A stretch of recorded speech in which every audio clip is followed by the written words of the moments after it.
Good morning and welcome to the June 15th Finance Committee meeting. We'd like to go ahead and just jump right into the agenda. First up, we're going to talk through contracts, item 1.01, contracts 15,000 or less. So with that, I'm going to turn it over to Krista Battaglia. Good morning, everyone. Are there any questions regarding the 15,000 and under list?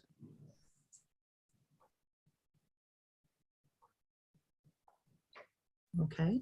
All right, not hearing any. Thanks, Krista. With that, we're going to move on to items 1.02 and 1.03. We're going to move it over to Dr. Kevin Whaley, and I think Kinsey Witterson's on the call with him as well.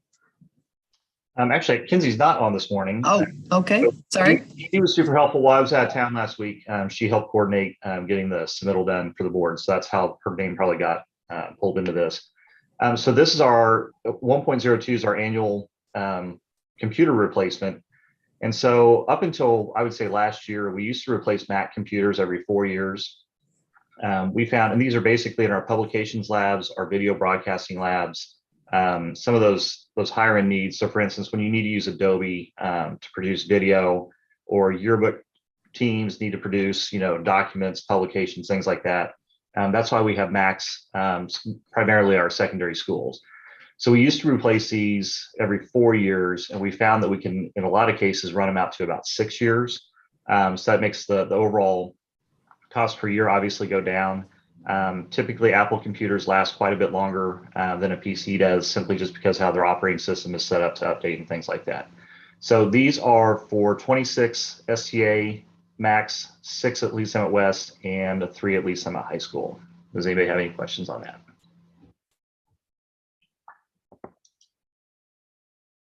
Okay, I'm going to go right on to 1.03, similar replacement cycle for our Dell computers. This also includes a number of Chromebooks. So a lot of people don't know with Chromebooks, when you buy them, they have basically a Google established end of life date. And what happens on that end of life date is they stop receiving security updates. And so it's a cost-effective device. It's still a lot less expensive than a laptop or a desktop. But we do have a number across the districts that have reached that end of life date actually a year ago. So we need to get them off the network so we can start getting devices that are actually getting relevant security updates. So 100 of those are being paid for out of the curriculum department budget, which is for the libraries. They use those for their checkout kiosks to check out books and for students to use.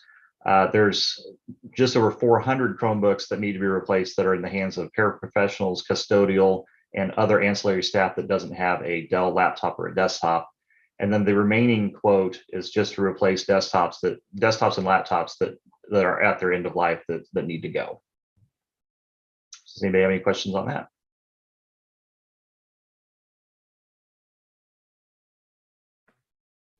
Hey, Kevin, I do have a question. I know we're replacing for the Dells. These are just for mostly teachers, paras, like you said. Yep. But if I can ask just a question about like the student Chromebooks, how often are those on the same replacement cycle? Like every 4 years or so, we're replacing the student Chromebooks as well? Yes, and actually we're going to start a team here in the fall, because this coming school year will be year 4 for all the student Chromebooks. So we're going to fire up a team of teachers, administrators, kids to talk about what the next device will be. And that recommendation will come to the board probably early spring of 23 for implementation in fall of 23. Okay, so it may not even be Chromebooks this next time around, whatever the decision might be for the device that's going to be used. Is that kind of what you're saying? We always ask and we always look to make sure, because it's a 4-year commitment. The Chromebooks really meeting the needs of the elementary kids. Middle school is doing okay.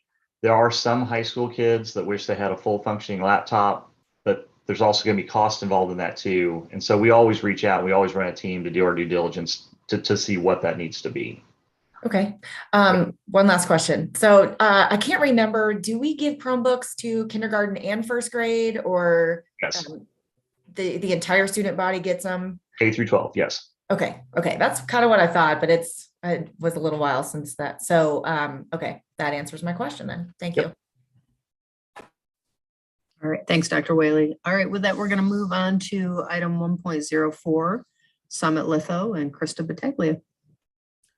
Okay, we have a contract for copying and printing services, and it's unexpectedly the firm that we had that contract with went out of business recently. So we decided that since it was on its last year, what we would do is go back out for RFP and see what was out there at this current point in time. We put that out, posted it. We received 3 responses, Summit Litho, K&L, which is out of Blue Springs. Summit Litho is obviously here in Lee Summit, and then Bergman Incentives, which is out of Nebraska.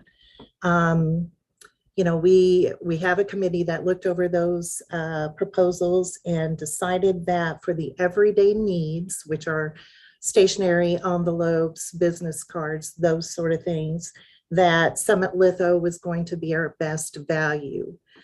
So we are asking that we award to Summit Litho for a 1-year contract with the possibility of 3 more renewal years.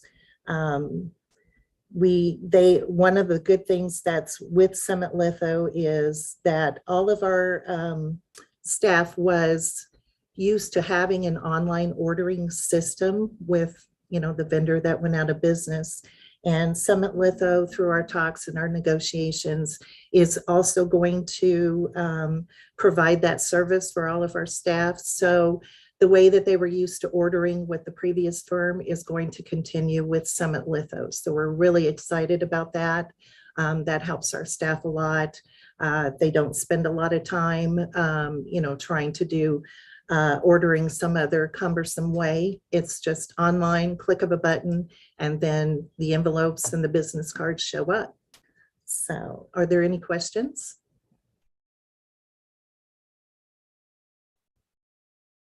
Okay, thank you. Thank you, Krista. All right, with that, we're going to move on to the second section of our agenda, facilities. So Kyle's going to speak to the 3 items, and we're going to spend a little more time on the bond budget report since it's been a little bit since we've done that. So I'm going to turn it over to Kyle. Thank you, Dr. Muller.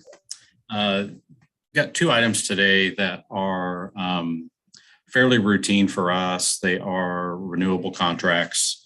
The first one is for Marmac Fire and Safety for our commercial fire kitchen.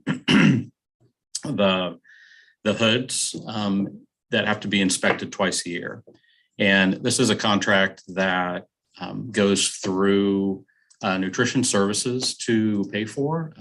They are the ones that pay the bills and kind of manage the services because they're there every day. And so I can tell you that our current vendor is Allstate Fire, who was the other vendor here that we have had a lot of trouble with over the last couple of years. And just a inconsistent pattern of how their services match up with their invoicing. We had Marmac before that and are comfortable with them. And there are a couple of items that are more expensive on Marmac, but we believe that the overall cost will be lower in going with Marmac. Are there any questions I can answer on that item? All right, thank you. I'll move on to the next item, which is for HVAC water treatment. And as many of you may know, we have chilled water systems and boiler systems in many of our buildings. And the water that is inside of those systems has to be maintained chemically. And so a great amount of trust goes into the relationship with the vendor because this is it's kind of a hidden system that's hard to evaluate internally. And so we put out an RFP to update our service on that. And just to be completely transparent, I mean, we've had some issues with our current vendor and actually had a failure of a chiller at Lee Summit High School that we haven't quite determined the cause, but are questioning our water treatment in that way. And American Water Treatment is our current vendor. And so put out a bid, we got 4 responses, which we were really pleased with, and had a meeting with Rochester Midland to talk about their level of service They actually have people on board who are chemists, who are very highly trained people in the science behind water treatment. And we would like to recommend awarding the contract to Rochester, even though it is a slight increase over the number that American Water Treatment had provided. Are there any questions that I can answer on that item? I was actually just curious after reading your summary with regard to American Water Treatment and the chiller at Lee Summit High School. Did they ever respond or have any sort of explanation about their involvement with not maintaining it properly? We are still in the middle of working through that. The lab testing is still being done. We've had a couple of different labs working on some results. So yeah, they've had a couple of meetings with us, and we're going to continue to process that with them. And if there's any actual liability, we'll definitely pursue that. I'm sure that's probably kind of tough to prove, but I was just curious what they had to say about that. Thank you. Okay, the next item is our bond budget update. And as Emily mentioned, I'd like to take just a small amount of time and go through the bond categories, how we break down a project budget, because some of the titles in these reports, they come out of our accounting system. They're not always 100% descriptive of how that fund is being allocated. So for each one of the items or each one of the projects, you will see object codes on the left, what we call them. And so I'm just going to start with, I'm just going to go through athletics because that just is at the top of the screen. And the numbers are, honestly, don't know why they are ordered the way they are. They're not numerically and they're not alphabetically. I guess they are. They're numerically by object, it looks like. So the lowest number, 6319, other professional services. At times we'll use that for additional engineering, additional consulting. There are some projects that comes into play, and so that line shows up. The 6521 line for buildings, we reserve that line for construction contracts. And so, DESI is fairly open with that object code. That is an object code that gets reported to DESI. And it is just called buildings because it can actually encompass a lot of different building categories involved in construction. We have found that it's much better to track items a little more closely in different categories. So we've created some other object codes to manage that a little bit better. But the way we handle the 6521 is just the building construction. So the construction contracts that the board awards to contractors go into that line item. 6522 is for soils and testing. Building code requires that special inspections be done through the construction process, testing concrete, soils, structural steel. And so we have an approved contract that we use an engineering company, and they work with our contractors through the way to do that testing. And so that is kind of a fluid item. They never know exactly how much money they're going to spend because construction can take a little bit longer. They can be pouring concrete longer than you think. Weather can affect their work. So sometimes that number, we throw in our best guess and then we work with it through the project. The next item is consultants and attorney fees. We typically don't charge our attorney fees to that, although that's just the name of the code. We use that for our other consultants, special consultants that we use. We have a roofing consultant that works on most of our projects. We also use masonry consulting and then sometimes some additional soils testing that we do. The next item, 6527, is for the plan review fees. And so that's going to be anything that we pay to city, local jurisdictions to utilities. So building permits, water taps, sewer fees, all those types of things get lumped into 6527. 6528 is the survey. That is the survey that we would perform at the beginning of a project for our design team. And some projects we pay for that separately. There are some projects it's done through the architect and engineering team, but we established a budget for that. Miscellaneous construction can be just that. It can be little things that come up a lot of times later in a project. But how we've been using that on many of these projects is to separately provide a fund for our mobile classrooms. So at Mason and Lee Summit High specifically, we had pretty large expense for mobile classrooms for the swing space as we renovate the buildings. 6534, of course, architect and engineering fees. That one's fairly obvious. 6535 is bond advertising. So of course, by statute, we're required to place an ad in the paper for 2 weeks. On some projects in our construction management at risk, some of those get advertised through the construction manager. So you won't see that on every project, but we do set a budget for it. Reimbursable AE fees. That's reimbursable expenses that come back through the architect and engineering team. So that could be anything from typically what it is printing documents and not a whole lot of travel and driving, but occasionally if there was something that was approved, that would go in there. 6541 is usually a pretty large item for us next to construction. That's regular equipment.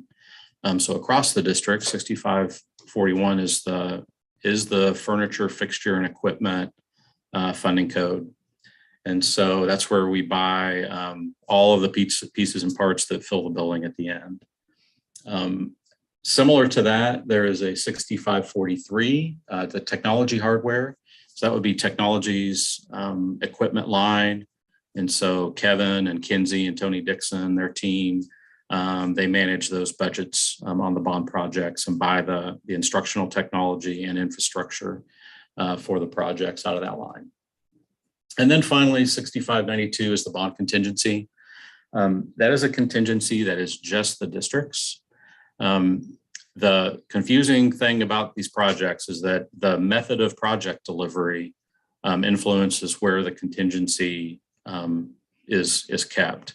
So in the athletics project, that was a general construction contract where we just had a general contractor that was building the project for us. So there's no contingency built into their contract. So any change order, anything that happens in the project, it all has to come out of the owner's contingency. If you look down on Lee Summit High School in the building line item, the construction management at risk contracts, they have contingencies built in to their GMPs. So we'll work through the GMPs on those projects, work through that contingency. And then later on, if we do need additional resources for something, or if we add some scope that may be above and beyond, we keep a contingency outside of that contract that we could support needs later on. So, and I can say, Lee Summit High School is probably going to have the need coming up this fall after we get through the summer. We're getting towards the end of the contingency in the GMP. We would need to come back to the board and request a transfer of money from that contingency on our side into the GMP. So Kyle, can I jump in right there? Because I think what you're saying, if I remember correctly, is so for Lee Summit High School, Heather, on 6521, that GMP that the board approved included a contingency amount as well. So Kyle, is maybe another way to say it, we kind of have two contingencies, one with the engineering contracting firm, and then our own contingency on line item that you manage as well. Is that That is correct. Okay, thanks. I thought I was remembering that correctly. Just wanted to kind of call that out because I noticed, Heather, in some of your questions, really great questions, but does that make a little better sense? Right. So you're basically saying you're just kind of moving it from one line to another. Is that kind of what I'm? Yes. Okay. Gotcha. So, Yeah. and I can say too, this is a new process for us. This whole bond reporting sheet that's just been really kind of finally worked out here just in the last 6 to 9 months. And we started off trying to be very exact with the budgets. I mean, not that we're not exact with it, but what I mean is that we tried to keep every line item in the budget positive. And, you know, the reality there is that it just created a lot of work for people that really didn't mean anything. Because it really doesn't matter if you've gone over $200 on your plan review fees if the overall project, you know, is positive. And so we've just kind of let the projects kind of be their own budgets. And you know, but then you kind of go to the next level. And as we added the additional projects to the bond issue, the robotics, early education, and Miller Park, we pulled all the additional resources back out of these projects that we could, along with our bond contingencies, and to support those other projects. So that's why we had, you know, the example would be on Mason. We do expect some money to come back to the district in unused contingencies in the GMP. So we kind of left that project a little over budget right now. We're expecting that to narrow up quite a bit at the end. But really the big picture that we're watching is just the bottom line of the overall projects, how the projects themselves, especially in today's economy, expenses are just so hard to predict. Yeah. And frankly, as you'll see on a lot of these, the furniture and equipment and technology lines are the ones that have really surprised us. Furniture expenses have gone up drastically. You know, our contracts are lump sum contracts. So once we have a price in the beginning, that's the great thing about it. That's our price through the end of the project. We haven't overplanned the capital projects on the bond side because we need some flexibility with price escalation and things like that. So Kyle has a long laundry list of projects that we can do that are kind of in a holding pattern until we understand really where the big projects are going to land, if that makes sense. So just like a big picture question about bonds. So when the bond gets approved and voted on by the community, how does that work? Like if, let's just to throw a number, I don't know what I'm looking at right here. So let's just say Lee Summit High School ends up being $85 million. But the bond was only approved for that segment of the project at $80 million when the voters voted on it. What are we tied to that when we say that this is going to cost X during a vote and then something happens? Like how does that work? Yeah, that's a great question. So if you actually go back and look at the bond language that was approved by the voters, so it was a total dollar amount with big projects. And then we also included a running list of we could purchase land, renovate buildings. So it gives us flexibility on how to appropriately use those bond dollars. So essentially there's we have this amount of money to work with and we're going to do all these things. And then we have a bucket of if we have enough left over, these are the things that we would do with the money. Is that kind of what you're saying? Yes. And I'm happy to send you what that bond language looks like. And so you can see what the voters approved. Sure. Yeah. It's been a minute since we looked at that. So, but I was just kind of curious how that, how that locked us in as a district to, the rules and the legalities behind what we approved with the bond. So thank you for clearing that up. Yeah. And Heather, one more note that I'll throw in, as board members, we asked for Kyle and Dr. Miller to share this information with us more at the project level, because it helps us, or it definitely helps me, if we're going to go into a board meeting and approve a GMP for a certain amount on different projects. That way we know your questions and Kyle's answers around some of these where we're over budget and Kyle's able to say, well, we expect to get some contingency back from the building line that should cover that overage, that all makes sense. But what we wouldn't want to see as board members, many of these in the negative, and then something come up for a GMP for us to approve without understanding the information that Kyle has shared. Right. Does that make sense? Yes, yes. So as a board member, this bond report has been hugely helpful to me to be able to go into the board meeting, understanding what we're approving, what project it's impacting, and are we being good financial stewards with our voters, with our community and our voters' approval of that bond project. So great questions. So I'll just kind of give you the bottom line. So if you look in the bottom right corner, that's where people that aren't in accounting like me go to. It shows a $40 million remaining budget balance in the bond issue. So then the question is, how much of that money is not allocated? Like as Kathy mentioned, we can't spend $40 million on other things because we've committed it.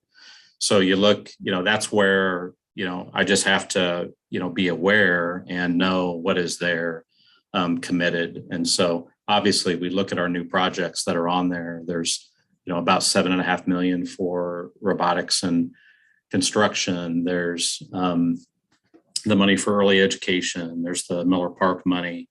And then there's really some sizable dollar figures just for furniture and equipment as we finish out some of our projects too. There's over $1 million, about 1.3 left in Lee Summit High for their remaining furniture and equipment too. So it looks like a lot of money remaining, but we've got a lot of work left to do too. So, but overall, it's a positive picture, and we are honestly just really fortunate that we started our bond issue when we did. You don't have to look very far to find a district that is way upside down on their bond promises and has cut scope out of projects just due to the economy and construction costs. So we were very fortunate to have started and got the middle school and Lee Summit High School out to bid when we did. Kyle, Paradise Park, Miller Park, and robotics and construction and geometry are going out to bid here shortly, right? Yeah, Paradise Park is out to bid right now. We anticipate bringing that to the board in July. Actually have a pre-bid meeting this afternoon with contractors. And then the next project will be, let's see, Miller Park goes out, I believe. I'm not going to say dates because I can't remember off the top of my head. I think it's going in August. And then I think robotics comes to the board in October. So we may see some of that price escalation that Kyle was referring to. Again, really fortunate that the lion's share of the work got started early.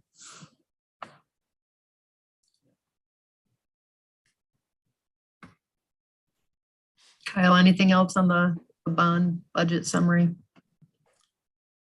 No, if there's no other questions, I don't have any other comments. All right. Thank you very much. We're going to turn it over to our final section of the agenda, which is finance. Mr. Holder. Good morning, everyone. I have several items to go through this morning, so we'll start off with the transfer of funds. You'll notice that the transfer is a little bit lower than normal this month, and that is due to the ESSER2 funding, which came into, that was approximately $4.5 million that came into Fund 2, which is what this transfer goes from the General Revenue Fund to the Special Revenue Fund. And so that is why our transfer is a little bit lower than normal this month. Next month, as we look at June and closing out June, that's where we will have a much larger transfer from Fund 1 to Fund 2 because of paychecks, Fund 2 paychecks, and there's 2 paychecks that actually hit in June for the June check and the July check for teachers. So the transfer this month is $571,489.05. Any questions on that? Okay.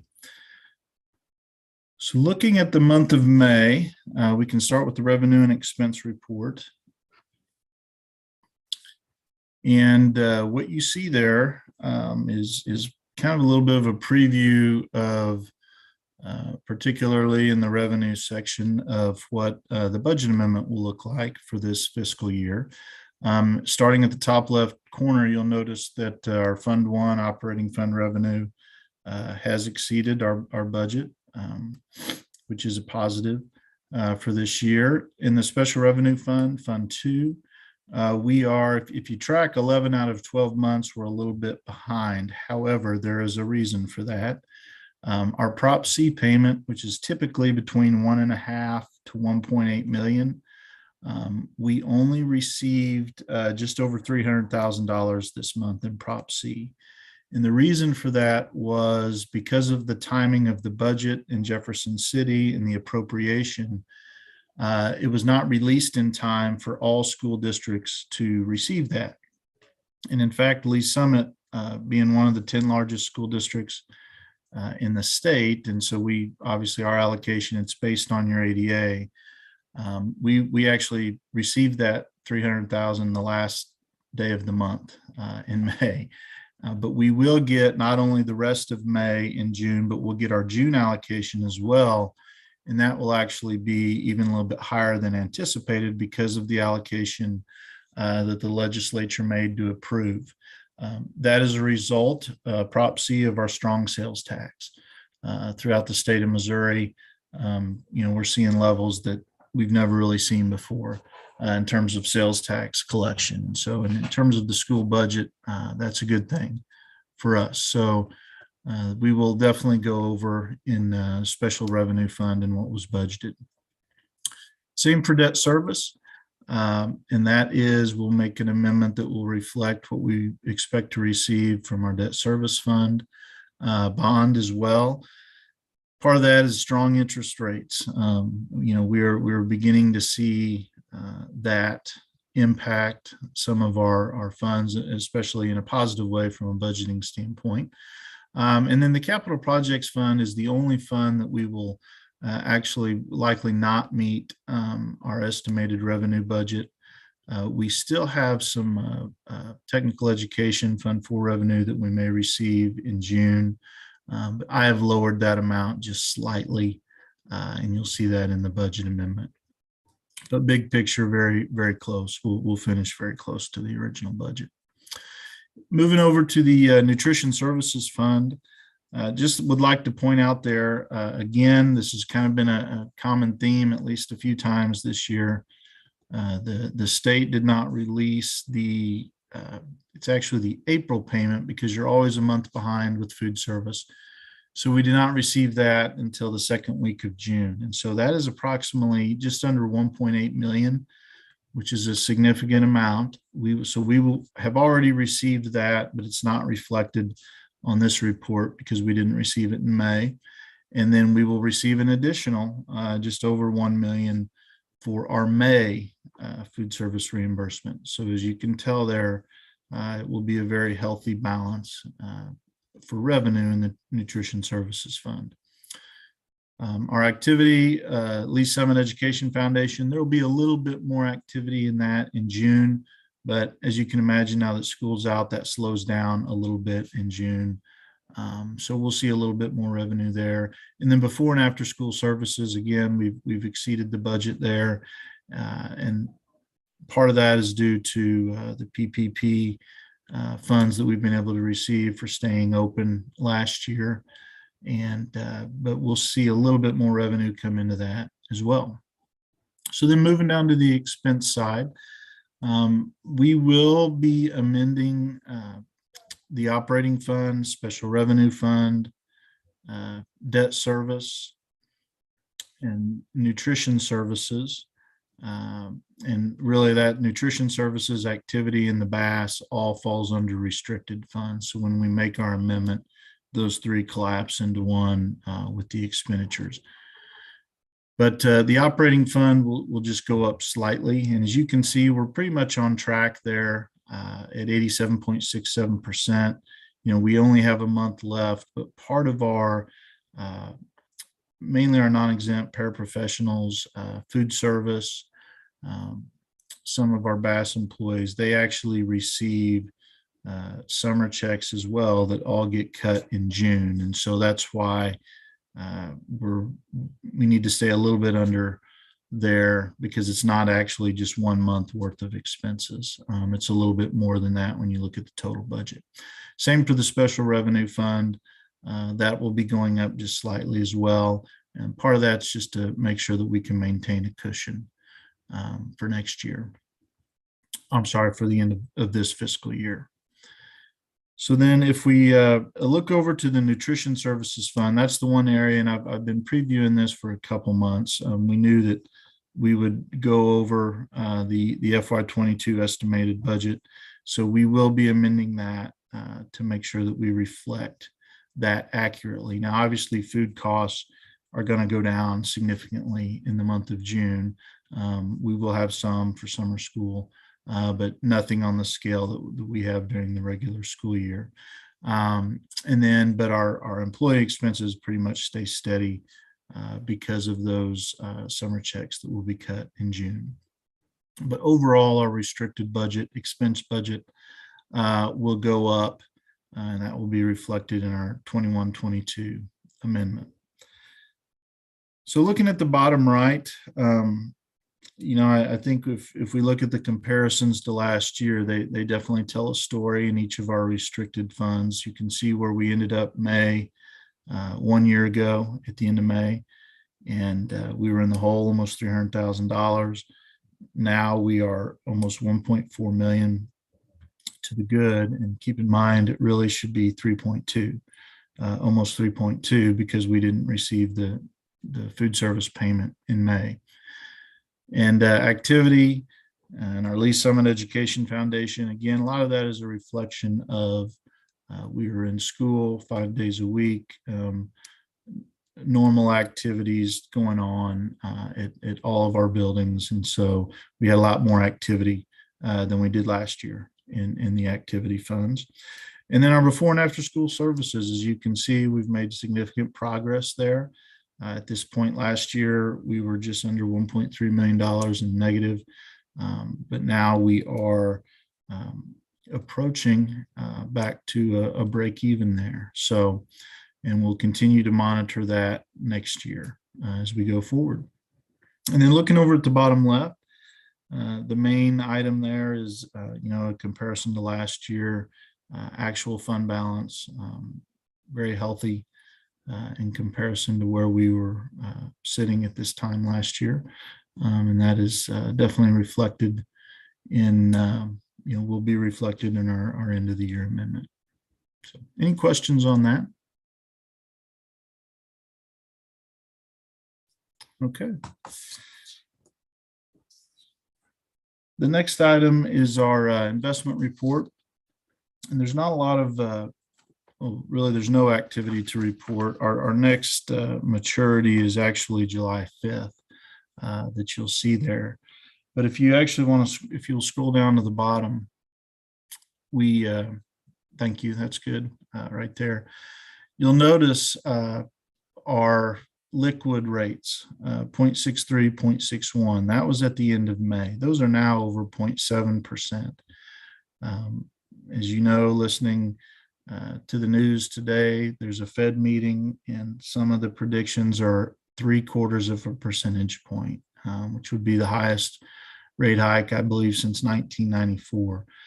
So, for example, we had a MOSIP term that expired 2 days ago, that 15 million that you see there. And obviously, when that was invested, 0.23 was a little bit of a bump from what it was in the liquid. Now that is not the case, but it is expiring. But we are letting that go back to liquid at least for the next week or so, because we'd like to see what if the rate hike comes to fruition, we'd like to see where that settles with rates. This is an extremely unique time. I've never experienced anything like this. I think I've pointed out that a lot of these indexes, especially the liquid, and some of these term investments were sitting at 0.05 or 0.06 just a few months ago, and now they've really shot up. So in the short term, as these term investments come off, we will likely we'll be very carefully monitoring, and we may let those go back to liquid for a few weeks at least, which normally we would just turn around and invest, but we'll definitely be monitoring what interest rates are doing, and ultimately trying to capitalize on a better environment in terms of interest earnings for next year. Any questions on the investments? I do, just for my own education, actually. Is a MOSIP, is that like a CD? No, that's a very good question. So MOSIP and MOCAT are acronyms, obviously, but MOSIP is the Missouri Securities Investment Program. And it was, at the time, up until about 9 months ago, maybe a year ago, it was really the only investment out there for school districts other than local banks or investment firms. Like we use UBS, for some of our investments. And so they offer securities that public entities, so in particularly designed for public schools, can access, because we're fairly limited, obviously as a public school district, in what types of investments. We can't get into too risky of an investment. And so they offered term rates. They also partner with the state in that our money that gets deposited from the state goes directly into MOSIP. And it goes directly, our county money from Jackson and Cass County goes directly into MOSIP. And the reason for that is they typically can offer a better liquid rate than you're going to get in your local bank. And so many school districts use them. Some school districts use them exclusively for investments. But, with the size of our portfolio, we try to diversify a little bit more. And so then MOCAT that you see there is simply a competitor now to MOSIP, which we view as a good thing. A little competition is always a good thing in terms of making sure everybody sharpens their pencils. And so we opened an account with MOCAT, and then we have put some money in there, and we monitor if it ever got in a situation. In fact, MOCAT, I think, is a little above MOSIP as of yesterday in the liquid rate. But obviously we monitor both of those. And if it was ever a situation where one was significantly better than the other, then we would look to move more of our money. So, and easily moves back and forth between our account at Central Bank. And typically we will then move money in before a payroll, before a big bond payment or anything like that. And that happens extremely easily, which is nice. So the term, what is our typical term length that we invest that for? So typically in a term, it would be 6 to 9 months max. Now with UBS, we will go out a little bit longer because typically they can offer a little bit better rates. You can only go up to 5 years as a school district. You're limited to that. So typically we will do term investments in December, January, when we receive a large amount of our funds.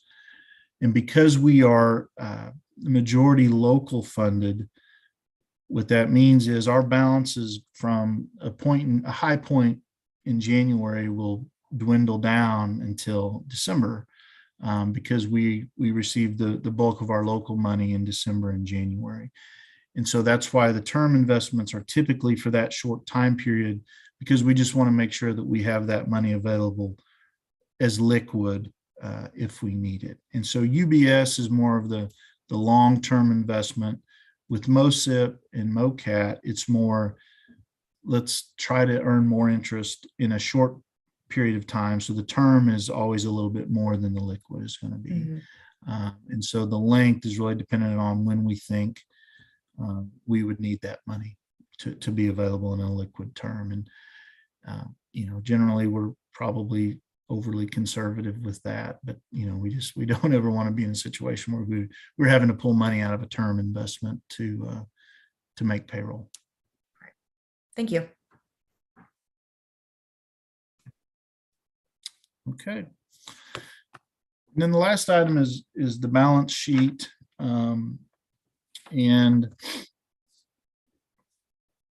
really there's not a lot to highlight other than the bottom line is very, very positive in these funds.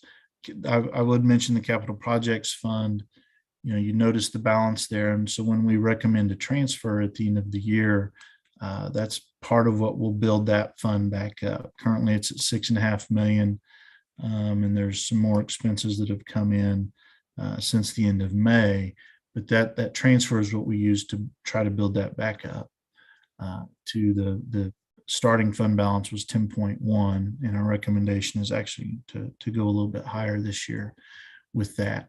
And then the P card liability, the payables, and just to note there, as you look at the bottom left of our revenue and expense sheet, that will always be the amount that's on the balance sheet minus the liability for the P card payable. So any questions on the balance sheet? Okay. All right. Our next item is the budget amendment for 21-22, as well as the preliminary budget for 22-23. And I will, sometimes it's hard for me not to be long-winded, but I will try to keep this brief because we do have a work session scheduled for tomorrow where we're basically going to go over these items in more detail. But I will say this has been a very unique process. Yesterday afternoon, we were going through the budget one last time and realized that we had a problem with our restricted funds as related to the calculation for 22-23, which impacted that. So Linda was very gracious and helped me last night. So this data, what you see right now actually didn't change because the revenue amendment and expense amendments stayed the same, but the overall totals, some of that changed. And so we were working through that last night and Linda got that updated for me. So I apologize. I knew that we would be continually working on this. I do think, knock on wood, it is in a place where it will stay as it relates to tomorrow evening. But overall, this year in particular is a very positive picture. So very quickly, if we just want to look at the revenue, I will point out that with revenue budgets, you're actually not required to amend those if you don't want to, but you can throughout the year. Expense budgets are different in that the state requirement to be in compliance is that you budget more revenue in the fund, or I'm sorry, more expense in the fund than you actually incur. And so one of the differences for me personally this year was typically my experience has always been to amend the budget to actual expense. And so that has not been our practice here. And so in honoring that practice, that's a situation where we are amending an expense budget and trying to make sure we add enough cushion in basically to stay under that expense budget. I did in visiting with our auditor and some other school districts, we did learn that it is okay to, if we need to come back in July and offer anything at our July board meeting as an update or any further amendment for FY22, we do have the ability to do that. And so I like that in the sense that, one, I think it'll be a good update for the board because after June 30th, the year's closed out and we will know what our expenses are. We'll know what our revenues are. And so it's a really good opportunity then to come back to the board and say, hey, this is where we anticipate, pending our audit, that we will end the fiscal year. And and what that also then allows us to do is try to be a little bit more accurate, I think, with where we think these expenses will land, and what the picture will be at the end of the fiscal year. So, but very quickly, looking at revenue, as I mentioned, the only area where I've decreased the revenue projection is in that capital projects fund by just over $250,000. In all the other areas, we've increased the revenue projections. I will say this is conservative with revenue. If I could fine tune it some more, and I think what you'll see in July is we will exceed these revenue projections in both the incidental and the teachers fund. Probably debt service and restricted will be a little bit more, they may exceed, but it would be a very minor amount. So overall, very positive with our revenue projection. The variance there at the bottom really reflects what the difference was between the January amendment and now. And just, again, keep in mind with budgets, we always try to be a little bit conservative with our projections because it's better to miss on the right side than on the wrong side and not have as much money as you anticipated. The restricted funds, I just want to point out, because that really sticks out with the variance there, but just keep in mind that is completely due to the reimbursement at the federal level of being all school breakfast and lunches reimbursed at the free level. And for us, sitting over just over 20% free and reduced lunch, that is a major revenue driver for us. But that will not be there next year. And so you'll see that reflected in 22-23. Okay, so going down, then on the expense side, you'll notice that incidental fund, that went up just over $1 million. Teachers fund up just over $1 million. So the combined variance there is just over 1%. The incidental fund, we'll be watching that. That's the one that has a lot of variable in it because of those are essentially all your expenses that come through that aren't capital expenses. Those are timesheets. Sometimes summer school will come through for our Fund 1.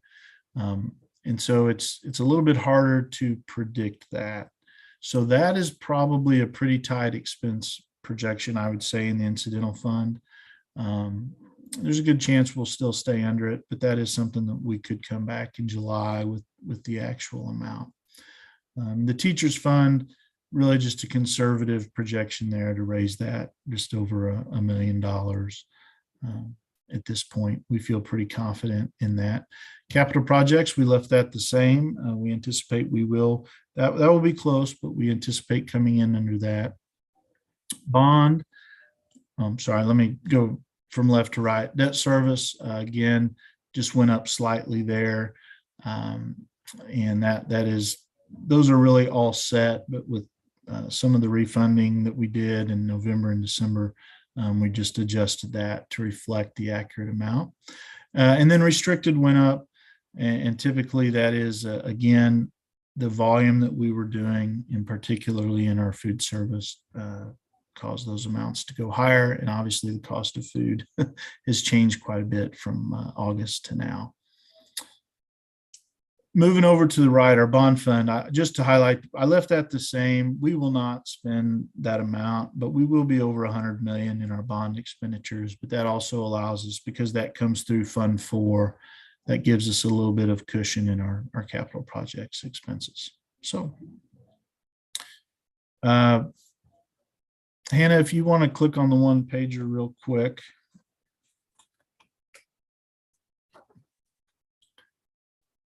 Just to highlight there, if you want to stay up top, part of what is very unique to this school year, and part of in going through the calculations has been a learning curve for me, is our restricted funds we keep out separately. And we talked about that through the year, but the impact on that is that our restricted funds are flow back into our ASBR as part of our operating reserve. So previously on this one page, at the bottom left, I had restricted in the total amount of our ending balance. And then if you go over to the far bottom right, that number would not calculate the restricted amount that was in there. And so I've changed that to reflect the incidental fund, what that dollar amount will be. Restricted is now added in. So as you go across from left to right at the bottom, when you add those numbers up, you do get to $208,639. I'm sorry, $208,639,141. So you'll notice there our percentage stays the same because on the ASBR, that restricted amount flows back in. And so our ASBR would actually reflect the 74 million, I'm sorry, over 75 million. That's what will be reflected in our ASBR. But for the purposes of this sheet, we'll continue to break out restricted on the right. So you can see there going up a healthy amount, not only in the incidental fund, but also the restricted. And even after a transfer, you have almost $4 million in incidental and over $4 million in restricted, which then causes that amount to be considerably higher. The other item that I would point out is in January, we talked about a $4 million transfer from the general fund to the capital projects fund. And I'm recommending that we go ahead and do a $6 million transfer this year. Next year, we were scheduled for a 6. This year, we were scheduled for a 4. And so we've flipped those, as you'll see reflected on the 22-23. My hope would be that we could still consider a $6 million next year, but I always think when we have the ability to put money in the capital projects fund, that's a wise thing to do because there may be years where it is more difficult. For instance, last year, there was no transfer to the capital projects fund. And we don't really want to be in a position of doing that. We want to try to be consistent. But I think, looking ahead, if we can put a little bit more in there, we have the ability to do that this year. Our fund balances are strong. I think that'd be the right decision. So again, I failed at being concise, but any questions on the 21-22? No, I do want to make sure, Nathan. So I know, and I don't have the work session agenda in front of me, but you're planning to review with the board the budget amendment and our 2022-2023 budget, right? Both items? Yes. Yep. Okay. That's correct. I thought so. I want to make sure. Go ahead. Absolutely. That is, we'll start with 21-22 and then we'll move into 22-23. Great. Yep. And then same with our board meeting. I know we'll review it in depth in the work session, but for the board meeting, as those agenda items come up, you'll be sharing information about both the budget amendment for this year and the budget for next year. Yeah, and really, Kathy, that is up to, I think, whatever the board would like. I will be presenting all the information at the work session, but I think in the regular meeting, if you want me just to highlight a few things, I can certainly do that.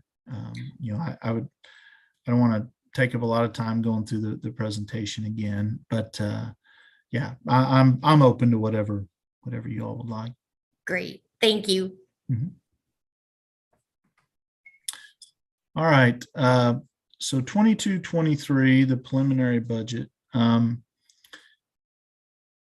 If you just want to click on that, Hannah, on the one pager. So you'll notice there, the top left-hand corner, that mirrors where we think we'll end the incidental as well as in restricted. This is some of my drafts, the reiterations of this template we've went through. Part of the problem that I have in some of my initial calculations was that restricted was pulling over into that top left corner. And then as it flowed down through, it was being counted as well, and it shouldn't do that. So that has been corrected in this version. But the bottom line, as you can see, where we start with incidental, going down, our projected salaries and benefits are obviously more in both Fund 1 and Fund 2. We have made adjustments in contracted services, supplies. All of those amounts have been adjusted.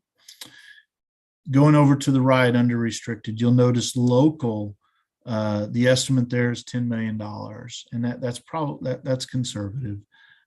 But if you look at the 21-22 amendment, you would see that local is only 7 million and federal restricted is 11.15 million. That is a reflection of the difference there and going back to food service the way it was in 1920 school year and before that. So we will have a lot more local revenue that will come in from our food service. The federal will go down. We'll still get the federal reimbursement. And that's, again, probably a little bit conservative as well. That is federal because actually the payment comes from the state, but the state is a pass-through. That's the USDA program for our food service. That's where that reimbursement comes from. And so DESE is simply the pass-through, but when that gets recognized, those are federal dollars that come through. So that's why that's in the federal column, and the state amount is very low. So then going back down to as we move the bottom to the left, you'll see the capital projects transfer there of 4 million. That would keep our balance just under 10 million projection at the end of next fiscal year. Again, being a little conservative there, I would hope to be able to come back and have the potential to raise that amount at the end of next year, similar to what we're recommending this year. You'll see that our percentage actually goes down, even though our incidental fund balance is up just slightly, just over $68,000.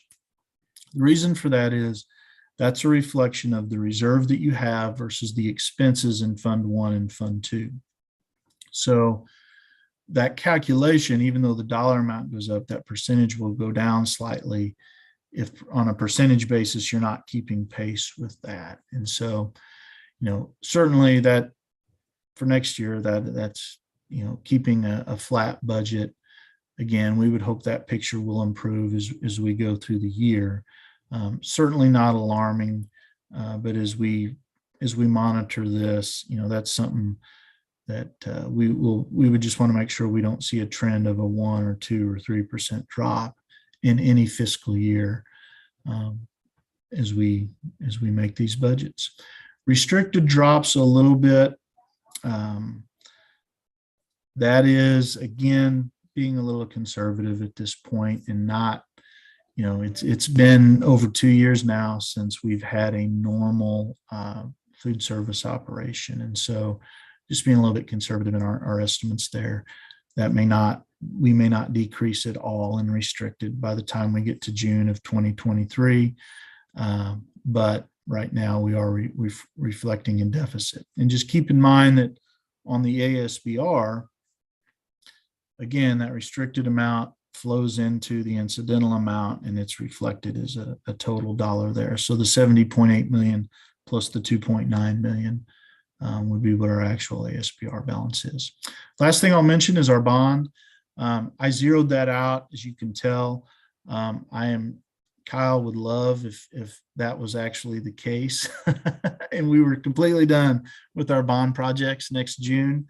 That is not likely, but for the purposes of this budget, I think it's, we're just zeroing that amount out, and we will be done with the majority of our projects, but there will be a dollar amount that we'll put back in the FY24 budget for the bond, but that will help us monitor as we go through this year.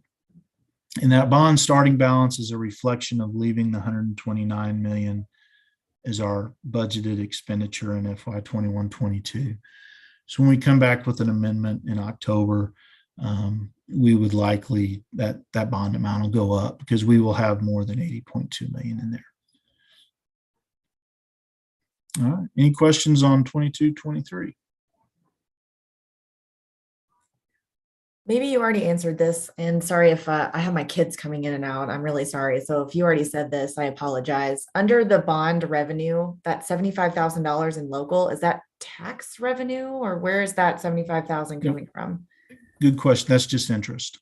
Oh, okay. So like, yeah, on the investments, when you see the bond term, and right now we're getting over 0.7% on that money, even if it's in liquid. And so that's just a reflection. And, again, that's probably conservative. We'll probably generate a lot more than that, but it is, that's what that is. That's pure interest on that money.